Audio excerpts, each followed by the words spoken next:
ध्यान, यदि आप इस 14 जनवरी को मकर संक्रांति के अवसर पर पुण्य कमाने के लिए खिचड़ी बनाने या दान करने की सोच रहे हैं तो रुक जाइए। अनजाने में आप पुण्य नहीं बल्कि एक भारी पाप को निमंत्रण देने जा रहे हैं। कई बार इंसान सोचता है कि वह धर्म का काम कर रहा है, लेकिन शास्त्रों के एक छोटे से नियम की अनदेखी उसे जीवन भर के लिए दरिद्रता के चक्र में फंसा देती है। इस वर्ष 2026 में ग्रहों की चाल ने एक ऐसा विचित्र धर्म संकट खड़ा कर दिया है जो दशकों में शायद एक बार आता है। एक तरफ सूर्यदेव का मकर राशि में प्रवेश है, जहां खिचड़ी का दान परंपरा है, और ठीक उसी दिन उसी पल भगवान विष्णु की अत्यंत कठोर षट्टिला एकादशी भी पड़ रही है। और जैसा कि हमारे बुजुर्ग और गरुड़ पुराण कहते हैं, एकादशी के दिन चावल के एक दाने में भी पाप पुरुष का वास होता है। जरा सोचिए, जिस दिन चावल को छूना भी वर्जित हो, उस दिन यदि आप चावल की खिचड़ी बनाकर दान करेंगे तो क्या लक्ष्मी आपके घर आएंगी या रुष्ट होकर चली जाएंगी? यह एक ऐसा विरोधाभास है जिसने बड़े बड़े विद्वानों को भी चिंता में डाल दिया है। लेकिन घबराइए नहीं, शास्त्रों में हर समस्या का समाधान है। दोस्तों, इसलिए हम आपसे हाथ जोड़कर विनती करते हैं कि इस वीडियो को अंत तक बहुत ध्यान से देखें। एक भी सेकंड छोड़ना या इस जानकारी को अनसुना करना अपने पैरों पर कुल्हाड़ी मारने जैसा होगा। आज हम आपको वो गुप्त उपाय बताएंगे जो बिना पाप के आपको महापुण्य दिलाएगा। जिस पल से आप यह वीडियो देखेंगे आपकी किस्मत बदलने लगी है। लॉ ऑफ अट्रैक्शन पर विश्वास करें। आम लोग ये शब्द कभी नहीं देखेंगे। आप किस्मत के बच्चे हैं जिन्हें सफलता के लिए चुना गया है। पक्का इरादा वाला मैसेज छोड़ें, मैं जरूर अमीर बनूंगा। आज मेरी जिंदगी के इस टर्निंग पॉइंट को दिखाने के लिए अगर आप सच में देवी लक्ष्मी का आशीर्वाद पाना चाहते हैं तो प्लीज इस जानकारी को कम मत समझिए, क्योंकि सही समय पर किया गया एक छोटा सा बदलाव भी आपकी किस्मत में एक बड़ा मोड़ ला सकता है। आने वाली जरूरी और गुप्त जानकारियां मिस न हो, इसके लिए चैनल को सब्सक्राइब करें। मेरे प्यारे भक्तों, सबसे पहले तो हमें अपने मन के उस सबसे बड़े भ्रम को दूर करना होगा जो आज हर घर में चर्चा का विषय बना हुआ है। बहुत से लोग कैलेंडर देख रहे हैं और उलझन में हैं कि मकर संक्रांति 14 जनवरी को मनाएं या 15 जनवरी को। तो सुनिए, हमारे ज्योतिष शास्त्र और पंचांग के अनुसार बात बिल्कुल शीशे की तरह साफ है। मकर संक्रांति का पर्व उस क्षण मनाया जाता है जब सूर्य देव अपने पुत्र शनि के घर यानी मकर राशि में प्रवेश करते हैं। इस वर्ष यानी 2026 में सूर्य नारायण 14 जनवरी बुधवार के दिन दोपहर के समय मकर राशि में प्रवेश कर रहे हैं। शास्त्रों का नियम कहता है कि जिस तिथि में सूर्य का गोचर होता है, संक्रांति उसी दिन मनाई जानी चाहिए। इसलिए इसमें रत्ती भर भी संदेह न रखें। मकर संक्रांति का पावन पर्व 14 जनवरी को ही है। 15 जनवरी को स्नान दान करना अच्छा है, लेकिन संक्रांति का जो महापुण्य है वो 14 तारीख के सूर्य की किरणों में ही बसा है। परंतु भक्तों, यहीं पर विधाता ने हमारी परीक्षा ली है। नियति का खेल देखिए, इसी 14 जनवरी को माघ मास के कृष्ण पक्ष की षट्टिला एकादशी भी पड़ रही है। यह कोई साधारण संयोग नहीं है। जब सूर्य और विष्णु दोनों के पर्व एक साथ आ जाएं तो समझ लीजिए कि यह समय साधारण नहीं है। अब समस्या क्या है? समस्या हमारी आदत में है।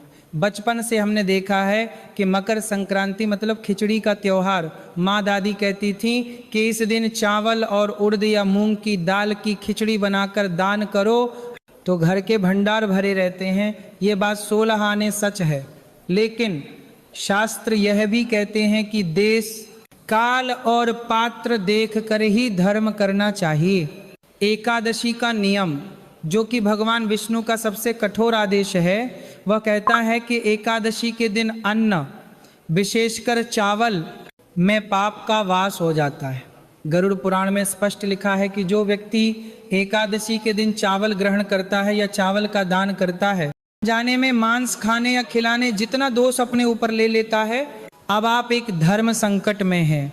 अगर खिचड़ी दान करते हैं तो एकादशी का व्रत टूटता है और पाप लगता है, और अगर दान नहीं करते तो लगता है कि संक्रांति अधूरी रह गई। नहीं करते तो लगता है कि संक्रांति अधूरी रह गई, पितृ नाराज हो जाएंगे। तो आखिर एक गृहस्थ करे तो क्या करे? क्या इस साल हम पुण्य से वंचित रह जाएंगे? बिल्कुल नहीं। हमारे ऋषियों ने हजारों साल पहले ही अपनी दिव्य दृष्टि से इस संकट को देख लिया था और इसका समाधान भी लिख दिया था। और वह समाधान एक छोटी सी काली सी वस्तु में छिपा है जिसे हम तिल कहते हैं। जी हाँ, काला तिल। भक्तों, आप सोच रहे होंगे कि सिर्फ तिल ही क्यों? तो इसके पीछे एक बहुत ही गहरा रहस्य है। हमारे पुराण कहते हैं कि तिल की उत्पत्ति भगवान विष्णु के शरीर से गिरे पसीने की बूंदों से हुई है। इसलिए तिल में स्वयं श्री हरि विष्णु का तेज समाया हुआ है। और मकर संक्रांति का पर्व जो सूर्य और शनि के मिलन का पर्व है, उसमें तिल का महत्व सोने से भी ज़्यादा है। शनि देव जो कर्मफल दाता हैं, उन्हें काला तिल अति प्रिय है। और सूर्य देव जो ऊर्जा के स्रोत हैं, उन्हें भी तिल से अर्घ्य दिया जाता है। तो इस बार जब आप खिचड़ी नहीं बना सकते तो भगवान ने आपको उससे भी बड़ा विकल्प दिया है। इस 14 जनवरी को आपको चावल की खिचड़ी नहीं बल्कि तिल और गुड़ की खिचड़ी यानी तिल गुड़ का दान करना है। जरा गहराई से सोचिए, चावल तो केवल पेट भरता है, लेकिन तिल पापों का नाश करता है। शास्त्रों में इस एकादशी का नाम ही षट तिला है, जिसका अर्थ है 6 प्रकार से तिल का प्रयोग करना। तिल से स्नान, तिल का उबटन, तिल से हवन, तिल का तर्पण, तिल का भोजन और तिल का दान। जब आप चावल छोड़कर तिल का दान करेंगे तो आप एक तीर से 2 नहीं बल्कि 3 शिकार करेंगे। पहला, आपने संक्रांति पर दान किया जिससे सूर्य देव प्रसन्न हुए। दूसरा, आपने चावल का त्याग करके एकादशी का पालन किया जिससे भगवान विष्णु प्रसन्न हुए। और तीसरा, आपने काला तिल दान किया जिससे आपकी कुंडली में बैठे शनि दोष शांत हो गए। देखिए, ईश्वर भाव के भूखे हैं, उन्हें आपकी खिचड़ी की भूख नहीं है, उन्हें आपकी श्रद्धा की भूख है। अगर आप नियम को मानकर समझदारी से चावल की जगह तिल और गुड़ के लड्डू या कच्चा तिल और गुड़ दान करते हैं तो यकीन मानिए इस साल आपको जो पुण्य मिलेगा वह पिछले 10 सालों में की गई खिचड़ी दान से भी कई गुना अधिक होगा। ये तिल केवल एक बीज नहीं है, ये आपके पूर्वजों यानी आपके पितरों के लिए तृप्ति का भोजन है। मकर संक्रांति पर पितृ धरती पर आते हैं और अपने वंशजों से उम्मीद करते हैं। वायु पुराण में बताया गया है कि पितरों को चावल से ज़्यादा तिल प्रिय है। तिल का दान सीधे पितृलोक तक पहुंचता है और आपके पूर्वजों की आत्मा को शांति देता है। और जिस घर के पितृ शांत हैं वहाँ कभी दरिद्रता के बादल नहीं छा सकते। इसलिए अपने मन से ये डर निकाल दीजिए कि खिचड़ी नहीं दी तो क्या होगा, बल्कि मन में खुशी लाइए कि इस बार आपको भगवान ने कुछ विशेष करने का मौका दिया है। चावल का मोह छोड़िए और तिल के महत्व को समझिए। याद रखिए, जो समय के साथ अपनी आदतों को धर्म के अनुसार बदल लेता है वही सच्चा ज्ञानी है।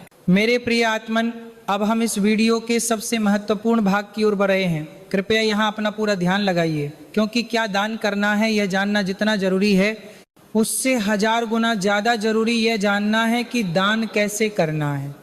बहुत से लोग जीवन भर दान करते हैं लेकिन उन्हें उसका फल नहीं मिलता। क्यों? क्योंकि उनकी विधि गलत होती है।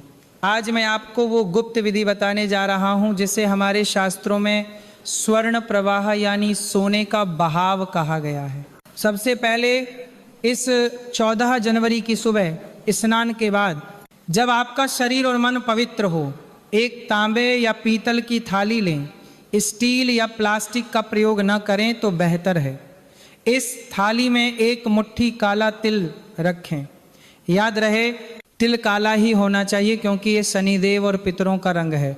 इसके पास गुड़ का एक टुकड़ा रखें। गुड़ सूर्य का प्रतीक है। जब काला तिल और सुनहरा गुड़ एक थाली में मिलते हैं तो ये शनि और सूर्य के मिलन का साक्षात रूप बन जाता है। अब सबसे बड़ी गलती जो 90% लोग करते हैं वो है दक्षिणा को भूल जाना।